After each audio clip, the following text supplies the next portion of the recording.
Ating oras, alas 12 na po ng tanghali at para sa ating balita sa oras na ito, inanunsyo na ho ng Partido Demokratiko Pilipino PDP laban ang kanilang official senatorial ticket para sa 2025 elections. Mismong si PDP Chairman at dating Pangulong Rodrigo Duterte ang nanguna sa anunsyo kung saan kabilang sa lineup si Senator Christopher Bongo. Ayon sa dating Pangulo, honest at hindi lugi ang publiko kung mabibigyan ng ikalawang termino sa Senado si Go. Pinasalamatan ni Senator Bongo ang dating Pangulo para sa kanyang pag-endorso. Nanawagan naman si Senator Bongo sa mga kaalyado at taga-suporta nito na sa kabila man ng umiinit ngayong tema sa politika sa bansa, na ituloy ang tapat na panunungkulan, huwag magpa-apekto sa politika at laging unahin ang kapakanan ng mga mahihirap.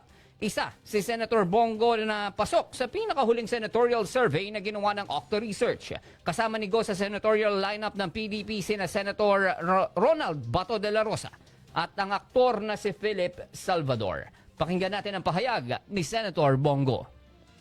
God willing, ang sala, kung gusto pa lang iala ang Panginoon na makapagservisyo pa kami, patuloy po namin yung gobyerno ng tapang at malasakit sa kapwa. Nasa atin po ang katotohanan, nasa atin po yung tapat na panunungkulan. Yan ang tinig ni Senator Bongo.